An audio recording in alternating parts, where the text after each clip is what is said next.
আপনি যদি এই ভুলগুলি করেন তাহলে কোনোদিনও আপনি ফেসবুক থেকে 1 টাকাও ইনকাম করতে পারবেন না। আপনাদেরকে কমন কিছু ভুল আর কি বলবো, যেগুলো এখন কিন্তু ফেসবুকে যারা পেজ তৈরি করছে বা প্রোফাইল থেকে ইনকাম করার চেষ্টা করছে তারা প্রতিনিয়ত এই সেম ভুল করছে। এই কারণে কি হচ্ছে, ফেসবুক তাদের পেজগুলোকে রেস্ট্রিক্ট করে দিচ্ছে বা পলিসি ইস্যু এনে দিচ্ছে বা বিভিন্ন যেসব প্রবলেম রয়েছে সেগুলোকে ক্রিয়েট করছে। আজকের এই ভিডিওটা আপনাকে সম্পূর্ণ দেখতে হবে, তাহলে আপনি কিন্তু এই বিষয়টি সম্পূর্ণ জানতে পারবেন যে আসলে মানুষ কোন কোন ভুল করছে। প্রথম যে ভুলটা রয়েছে সেটা হচ্ছে, অনেকেই আছে যারা প্রোফাইল থেকে ইনকাম করার চেষ্টা করছে, তাদেরকে তো প্রফেশনাল মোডকে অন করতে হয়। তো প্রফেশনাল মোড অন করার পরে তাদের কি মনোভাব হয়েছে যে আবার টার্ন অফ প্রফেশনাল মোড ওই অপশানটাকে ক্লিক করে দিয়েছে। এই ক্ষেত্রে কি হয়েছে যে দেখবেন যখন আপনি প্রফেশনাল মোডে যাবেন তখন কিন্তু আপনার যে ফ্রেন্ড রয়েছে সেটা কিন্তু ফলোয়ার হয়ে যায়। এবার আপনি যখন আবার টার্ন অফ করলেন তখন কি হবে, ওটা কিন্তু আবার যেমন ছিল তেমন হয়ে যাবে।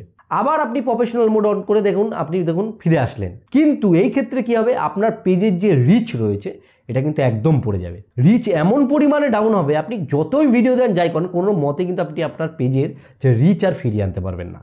তাই আপনি কখনোই কিন্তু এই ভুল কাজটি করবেন না। দ্বিতীয় যে ভুলটা, সেটা সবথেকে মারাত্মক ভুল। আপনি আপনার পেজে ধরুন ভিডিও আপলোড করেছেন, ভিডিও আপলোড করার পরে আপনি আপনার প্রোফাইল যে রয়েছে সেটা দিয়েই সেটাকে শেয়ার করা শুরু করেছেন বিভিন্ন গ্রুপ, বিভিন্ন ফ্রেন্ডের প্রোফাইলে, বিভিন্ন মেসেঞ্জারে, বিভিন্ন হোয়াটসঅ্যাপে। এই জিনিসটা যদি আপনি করেন, ফেসবুক কিন্তু আপনাকে ট্র্যাক করছে। আপনার আইপি অ্যাড্রেস কী রয়েছে সেটা কিন্তু ফেসবুক সব জানে। এটা কিন্তু আপনি ফেসবুকের যে পলিসি রয়েছে সেটাকে কিন্তু ভায়োলেট করছেন। এই ক্ষেত্রে আপনার 100% পেজে কিন্তু পলিসি ইস্যু চলে আসবে। তাছাড়া আপনার ভিডিও কখনোই ভাইরাল হবে না, আপনি সেটা ধরে রাখুন। আপনার পেজ কিন্তু আস্তে আস্তে বা প্রোফাইলেও ড্যামেজের দিকে চলে যাবে। অনেককে তো আমি দেখেছি কি করে, ভিডিও আপলোড করলো, আপলোড করার পর কিছুদিন পরে আবার সেম ভিডিও আপলোড করছে, মানে আপলোড করছে। কন্টেন্ট যদি আপনি আপলোড করেন তাহলে কিন্তু আপনার পলিসি ইস্যু এই ক্ষেত্রেও আসবেই। সবসময় আপনাকে কিন্তু পেজ ফ্রেশ রাখতে হবে।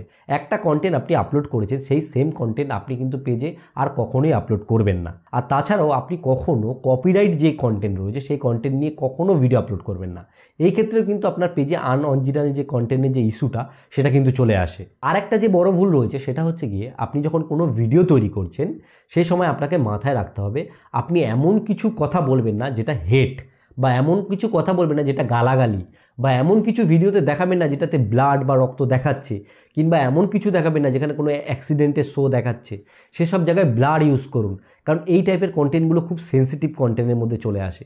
এই ক্ষেত্রে কি হয়, ফেসবুক কিন্তু আপনার পেজটাকে রেস্ট্রিক্ট করতে পারে বা আপনার ভিডিওটাকে রিমুভ করে দিতে পারে। আমি আবার অনেকজনকে দেখেছি না, একটা কাজ করে, যখন একটা পেজ তৈরি করার পরে সেখানে ভালো ভিউজ পাচ্ছে না, রিচ পাচ্ছে না, তখন সেম নামে আরেকটা পেজ খুলে দেয় এবং সেই পেজের মধ্যে সেম ইমেল, সেম সব কিছু রাখে, ফটো।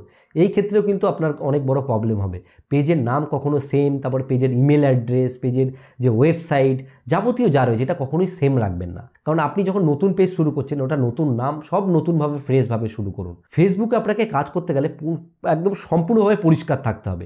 কখনো আপনার যে ভিডিও রয়েছে সেগুলোকে কোনো আজে বাজে নোংরা গ্রুপে কখনো শেয়ার করবেন না। এটাও কিন্তু খুব খারাপ আপনার আর কি পেজের জন্য এফেক্ট ফেলবে। তো ফেসবুক, আমি তো রিসেন্ট কাজ করছি, আমি দেখলাম যেটা খেয়াল করে, ফেসবুকে খুব ক্লিন থাকতে হবে।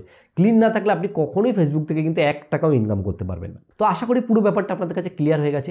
ভিডিওটি শেয়ার করুন, শেয়ার করতে ভুলবেন না, আর লাইকটাও অবশ্যই কিন্তু করতে হবে। আর যদি আপনি এই পেজে নতুন এসে থাকেন তাহলে পেজটিকে অবশ্যই ফলো করুন। ফলো করলে একজন ক্রিয়েটর কিন্তু নতুন কন্টেন্ট তৈরি করার যে আগ্রহ সেটা কিন্তু তাদের বাড়তে থাকে। আর ভিডিও শেষে বড় একটা কথাই আমি বলি, আপনারা সুস্থ থাকুন, ভালো থাকুন, আর বাংলা টিপস এই পেজটির সাথে জুড়ে থাকুন।